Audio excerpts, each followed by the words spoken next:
Hello, welcome to Library Time with Miss Pulliam, and this is for week 12, grades 3 through 5. Hi, everybody. I must share this with you before we get started. I've already done these videos a few times. I had a problem with my computer, so I read the story, did the whole lesson, and then looked, and it didn't record. And that happened to me over and over, so I'm excited now that we're going to get this started. All right. First of all, we're going to start with a couple of words for this week that go with the story. And we're going to jump back into our Losers Club as soon as we can. But it's very important that we read this story and just talk about it real quickly. It's a very short one, but the meaning, of course, is important. All right, our first word is haste. You've heard haste makes waste. Actor moves swiftly is haste. The next word is diversity, and I'm sure you guys have heard the word diversity. It's the inclusion of different types of people, such as different races and cultures, in a group or organization. You'll notice in this story that there are all types of people included, and different cultures, different races, as well as with people with different abilities and disabilities, which is really neat. And the last word is adversity. Adversity is the state of difficulty or misfortune. Okay. All right. With that being said, we're going to get started. The book is called All Are Welcome, and it is a New York Times bestseller. There are a lot of really good books out right now about diversity and inclusion, and they're very important. And we'll be reading more of them as well.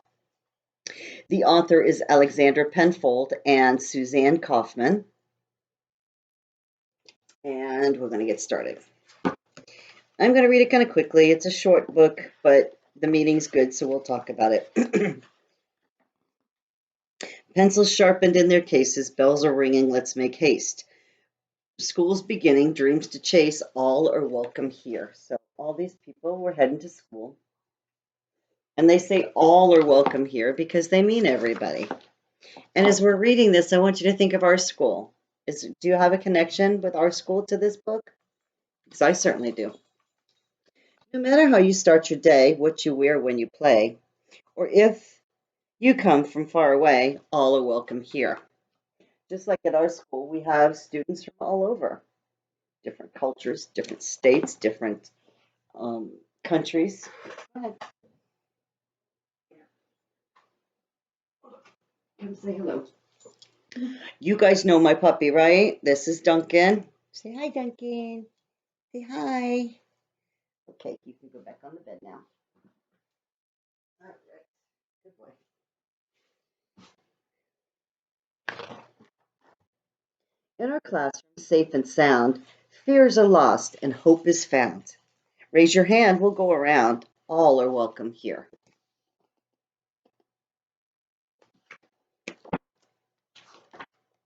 Gather now, let's all take part. We'll play music, we'll make art.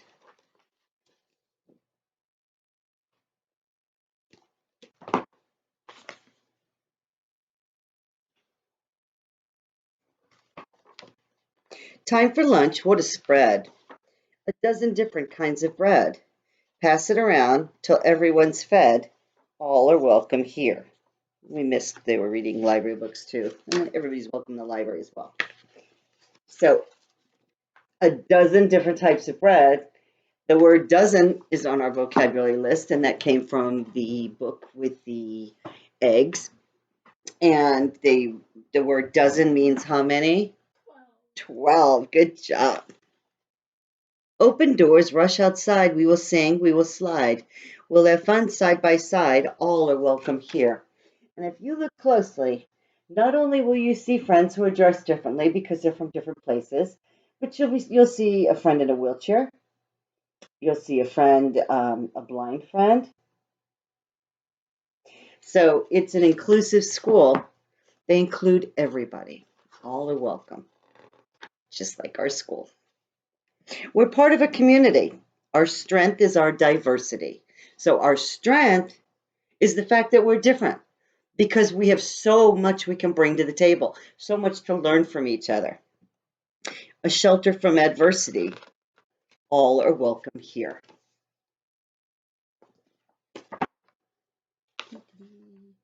We will learn from each other. Special talents will uncover. There's a big world to discover. All are welcome here.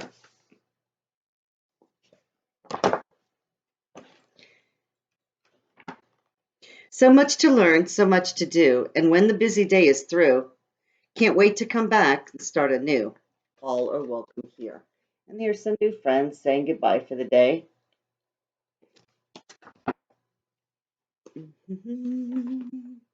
Head for home to get some rest and greet tomorrow ready and fresh. Some night routine, pajamas, bath, a story.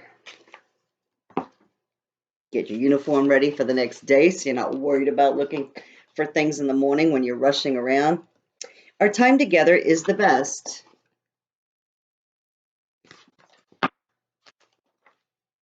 All are welcome here.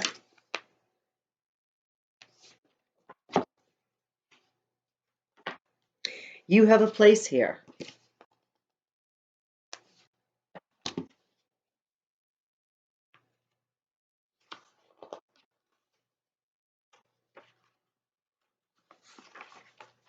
You have a space here. You are all welcome here.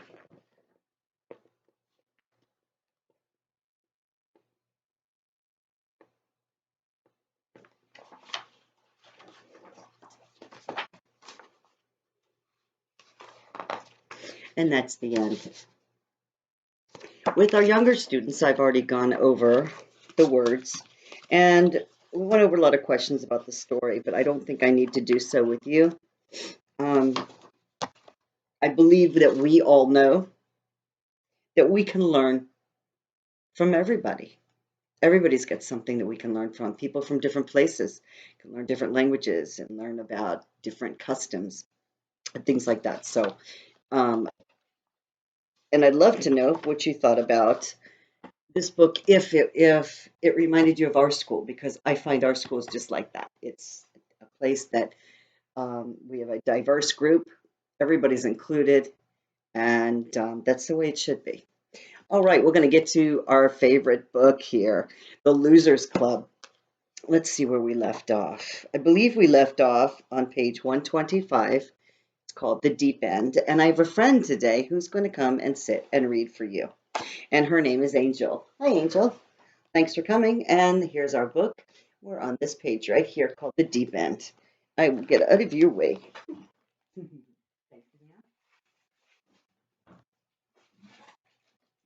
Alec, it's for you. Alec didn't hear he had finished Hatchet on the ride home from extended day and after dinner and some math homework. He had started Johnny Trimmon, so now he was fighting the Redcoats in Old Boston again. Was that Johnny Tremaine? Yeah. I remember that story. His little brother's voice rang out again, much louder. Alec, get the phone, the landline. Oh, sorry. Alec scrambled out into the hall, grabbed the phone from the table by the top of the stairs, and took it back into his room. Hello? So are you proud of yourself? It was Nina, and she was on the attack, her voice harsh and flat. Proud? What do you? She didn't let him finish. Today at the club table, she said, biting off each syllable. You made that kid feel rotten. Why would you do that? Well, Nina cut him off again. I talked to him, after you left for home, and he's nice, which you would have figured out if you hadn't been such a jerk. But no, this is my table, and everybody has to be all quiet and serious. And you're just some dumb little fourth grader, so shut up and leave me alone. That's exactly what you were like, and it was just ugly. She was quiet a second, and Alex said, well, what? She snapped. Is this where you start making all kinds of excuses? Is this where you go boo hoo and whine all about a bad day you were having? Alec had enough. He snarled, "No, this is where you keep yelling and yelling until you start to hear how awful and stupid you sound, and this might be when you realize you don't even know what you're talking about. This what this is?" Nina pushed right back. "And that mean wisecrack you made about how Kent sent Jason over to keep you company? That was that. Another big boohoo? Is that what that was?" Alec's hands weren't clammy, and he didn't feel shy. It didn't seem like he was even talking to a girl right then. Just this angry noise blasting out of the phone. "So," he said, "if you could maybe shut up for half a second, I could tell you." "Well, I wish you would." And then she added sarcastically, "Please." Alex said Kent dumped for Jason from his kickball team because he played lousy on Friday, and then he made Jason come and join the Losers Club for 2 weeks as a punishment, and Kent told Jason that he wanted him in the Losers Club so that he could keep an eye on his girlfriend for him. Alec gulped and kept going. "Plus, last week when Kent said you were like a warrior princess Wednesday morning, I told him that's what you were like, and then on Wednesday afternoon he said it to you like he was the one who thought it up." It was quite just the hum of the phone line between them. Calmer, Alex said. "So yeah, I was having a bad day. But you're right.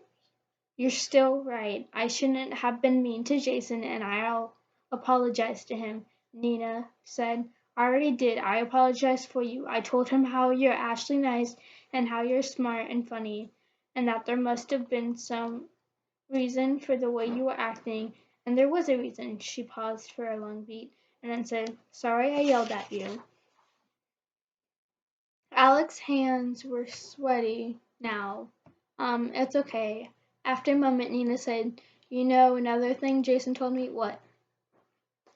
"He said that even if Kent begged him to come back and play on his team now, he wouldn't.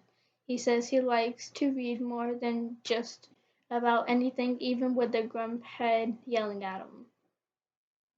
They both laughed a little, and Nina said, "But I'm not kidding, Jason's saying, and he'll see how hanging out with you is lots better than getting bossed around all the time by Kent." "Anybody could figure that out, even me." Alec gulped. "Wait, what?" Now there was a smile in Nina's voice. "You heard me," she said. "I'm not stupid. You know I can see what's going on." "You can?" Alec said. "Of course I can." Alec made a face and he was glad Nina couldn't see it. "Wait," he said again.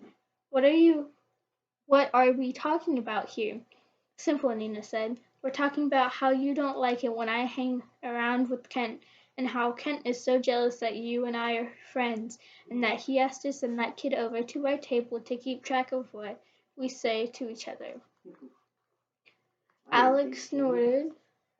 "Kent? Jealous of me? No way." Nina spoke calmly. "I'm just telling you what I see, that's all." Alec was having trouble thinking. "So are you saying that you still like being at the table, reading?" "Not quite," Nina said. "I'm saying I still like being there reading with you." "Oh." Alec had to let that sink in. It started to, and then he had to ask something else. But how come you hang out with Ken so much?" Nina said, "Well, partly it's because I like sports, plus I have math and science for my last two classes, and I like running around a little before I sit down and read. But it's also, well, when Kent started paying attention to me, I started meeting other kids, especially other girls, like right away, and I like that. But all the girls, they've got Kent totally figured out, you know. But that doesn't mean they don't like it when he flirts around with them, because they definitely do, you know." Alex said, "Oh, right," as if he did somehow know what Nina meant.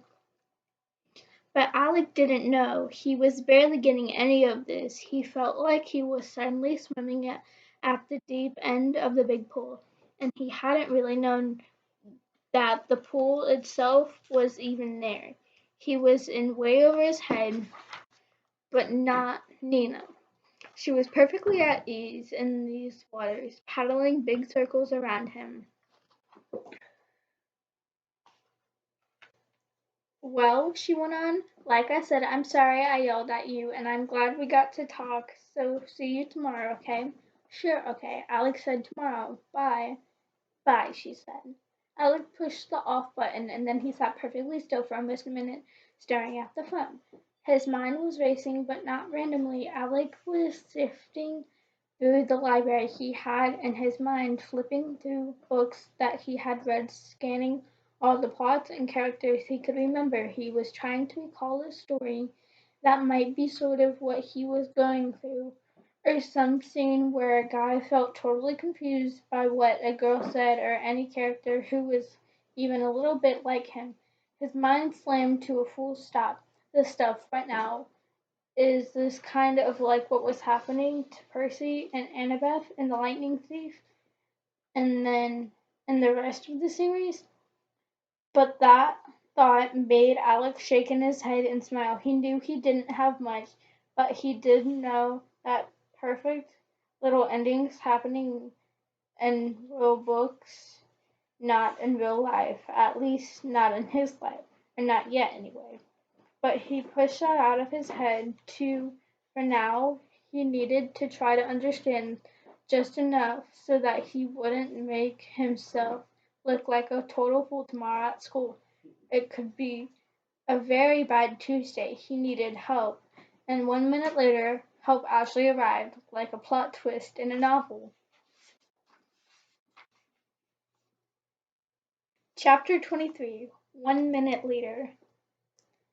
Luke, I'm serious. It's none of your business. Leave. Luke pushed past him. He went and sat on the end of Alec's bed and folded his arms, very calm, very stubborn. There we go. I heard that girl yell at you before I could hang up the phone, and I heard a little of what she said, and I'm your brother, and I want to help. Get out. No. Luke sat perfectly still, staring at Alec with large blue eyes. Alec groaned, then closed his bedroom door. Look, he said, it's complicated, okay? It's nice that you want to help, but you wouldn't understand any of this. Luke looked at him, and with his best Yoda voice, he said, worried, are you? That's it. Out. Sorry, Luke said quick. I won't do that again, I promise. He took a breath, then said, that girl's mad at you. Why? Because I was mean to a kid who showed up at our reading table. Luke said, you mean the Losers Club? Right, wait, how did you know that? Luke stared at him. Everyone in the whole school knows about the Losers Club. It's a very catchy name. Almost every day, 2 or 3 caveman types come up to me and say, hi, little loser, which means that you're a big loser. Oh, wow, Alex said. Sorry, you're just getting teased because of me? Luke shrugged. Neanderthals. You have to learn to ignore them. Shifting back, Luke said, okay, you were mean to this kid. Then what? Well, Alex said, this girl, she got all. What? Interrupted. Luke interrupted. Is this girl you like Nina? What? Alex stared at his little brother, who was looking more like Yoda every second. Alec was suddenly terrified because of his geeky little third grader brother knew he liked Nina, and Kent sort of knew, and Nina herself sort of knew. Did this mean that everyone knows? Alex spoke slowly, so like, do you think Mom knows about Nina? Luke nodded. We've talked about it. She's concerned, but she says it's a very normal thing. Alex stumbled over and sat on the bed next to Luke. He leaned forward, elbows on his knees, covering his face with both hands. This is awful. Luke tilted his head. Because of how you feel, or because everybody knows how you feel? Both. He moaned, his voice muffled by his hands. Well, Luke said, it could be worse. Alec turned his head sideways and sneered. Oh, great. So you tell me Yoda? How could that even be possible? Luke slid right into character. Simple. It's the young master. Worse would it be if care for you she did not yet call? She did. So care she does. Alec couldn't help grinning for at least three reasons. First, Luke's hourly blue eyes looked so much like Yoda's that it was freaky. Second, his performance had been flawless, a perfect impersonation. But most of all, his strange little brother was right. Nina wouldn't have called and yelled at him unless she really did care. Luke stood up abruptly. You're better, and I've got stuff to do. Alec was still smiling. Thanks. Luke gave him a slow, blinking Yoda nod. Welcome, you are.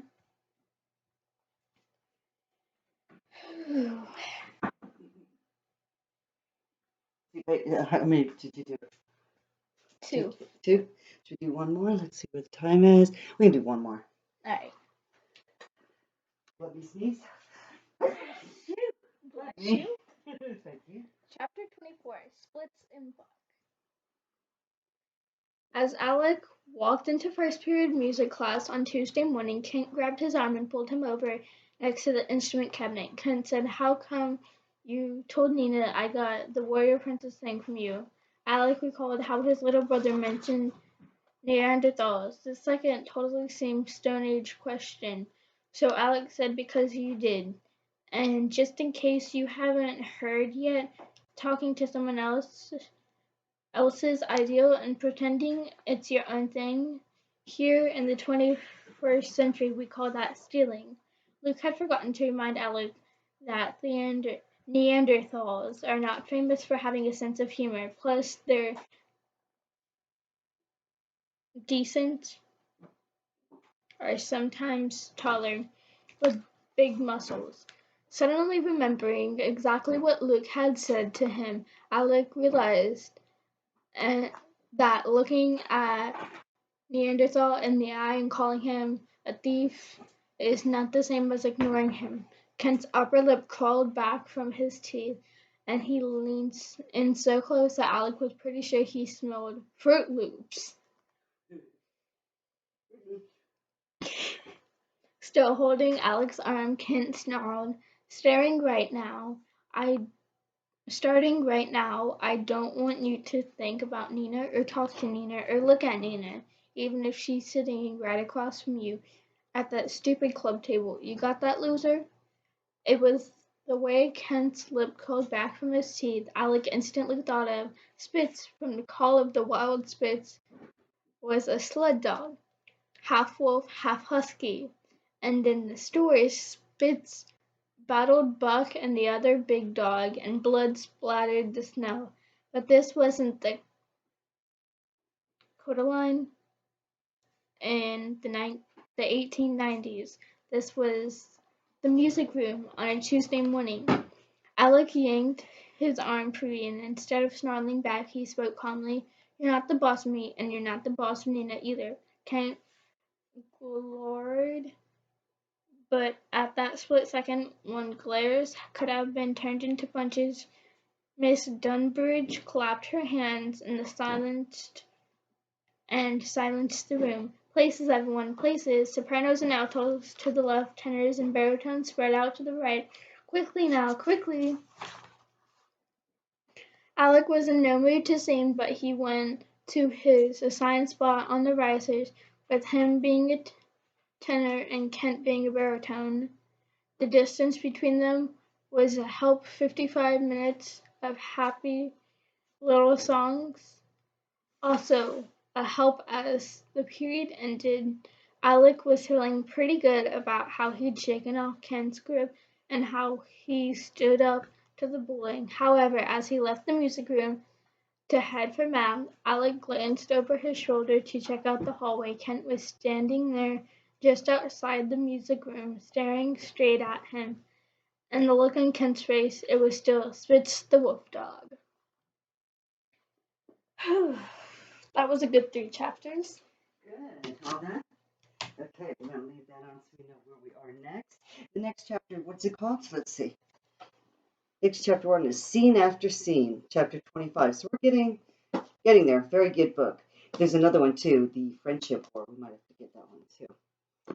All right. So thank you, ma'am. I appreciate your assistance there. And let's see. We are at a good time before I let y'all go. Let's see. One, keep reading. Read out loud because it's so important.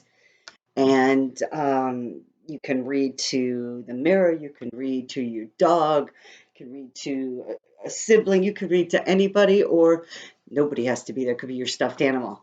But it's just practicing getting used to reading aloud and letting and hearing your voice and getting it out there to the whole room.